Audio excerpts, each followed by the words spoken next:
on there. One way to boost Obamacare numbers and what USA Today is calling a growing trend, a Kentucky jail signing up soon-to-be-released inmates on the health care exchange, Medicaid. This could be huge. The paper reporting that while federal rules ban the use of Medicaid while someone is incarcerated, it does not apply to inmates hospitalized for at least 24 hours. Kentucky has about 12,000 inmates, the average medical cost per year in 2013 in the Bluegrass State topping $4,000 per year. So is this smart money? Tony Sigg, Executive Vice President for Jamestown Associates and a Fox News contributor, and Marianne Marsh, former advisor to John Kerry. Good morning to both of you. Good morning. All right, let the March Madness continue now that it is April. Tony, what they're arguing in Kentucky is that these prisoners, once they're released, the high rate of them coming back into our jail system, we're going to have to pay for them anyway.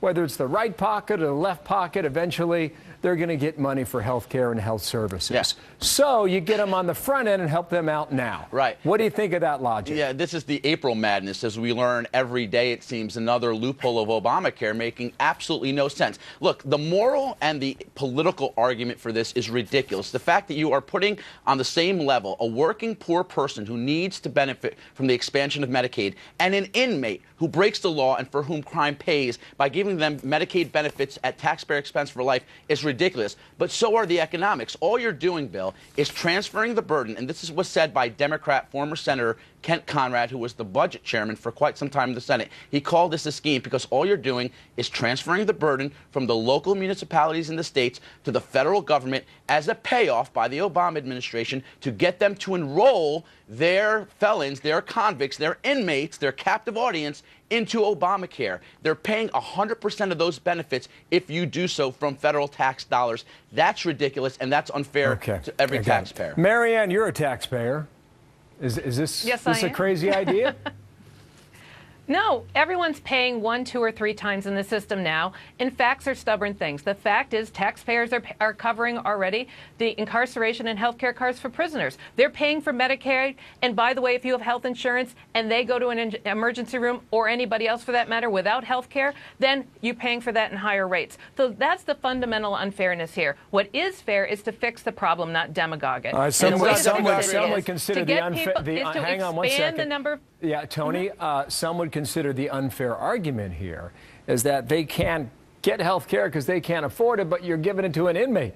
Well, it's unfair that the correction officer guarding that inmate has to work for 20 years and pay into a pension system to get health benefits for life. We now give it to inmates just because they qualify under new Obamacare regulations. And the reason I think this is important, Bill, is because it totally neglects the economic viability of Obamacare. With Obamacare, more and quantity replaces the virtue of quality, and that's going to collapse ultimately Medicare and Medicaid rather, which is a program I think we all agree people who need to benefit from need to have preserved for them. I mean, Medicaid is getting more and more expensive. And Marianne's point, by the way, Bill. Hang on, Tony. Let me remind Tony. Let me remind Tony that the Supreme Court approved the expansion of Medicaid. The way this works is the more people who are covered, the less everybody pays. The less everybody pays. And what you really should want here is more people working so everybody's paying something. So Marianne, they're not. Hang on. Marianne, you think this is smart money, right? In the end, it is, but it's going to take time to get there. We've ignored this problem for decades. It won't be fixed overnight, but it will get fixed. Healthcare is better. Healthcare is more efficient and cost-effective when delivered locally, not by Medicaid, which is the worst of all options. And there's a Harvard study, by the way, Marianne, that came out earlier this year that shows Obamacare will actually increase emergency room visits because the highest rate of people who go to the emergency room for non-emergency care are Medicaid recipients and beneficiaries. All right, so you're expanding that, yet you're making the claim that it's going to reduce the amount of emergency care visits, which is wrong.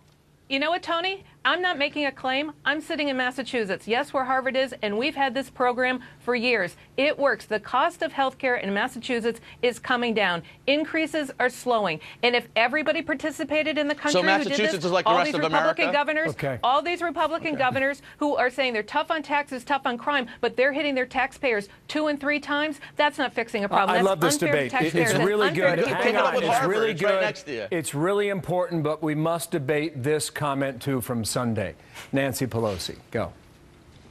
the Congress of the United States, which wrote the bill, the members which are proud of what they have done, are happy to not run away from what we have done, very proud of what we have accomplished. So you have 7 months to run toward Obamacare, Tony. This is the principal debate, it would appear, of 2014. Quick answer. Name me one. She can't. And by the way, I don't care if a House Democrat in a safe Democrat seat champions Obamacare. The 8 very vulnerable Democratic Senate candidates are running far away from it because they know it's a loser. Marianne, are they? Democrats will hold the Senate. 7.1 million reasons to run towards it, but it's minimum wage, economic fairness. Those issues are what really are going to decide the 2014 election, not that. Thanks. Appreciate it. Tony, Marianne, we will talk Bill. a lot more about this Great to in see the you coming guys. 7 months. Have a good Look Monday. forward to it. Appreciate it. Thanks so much. Martha.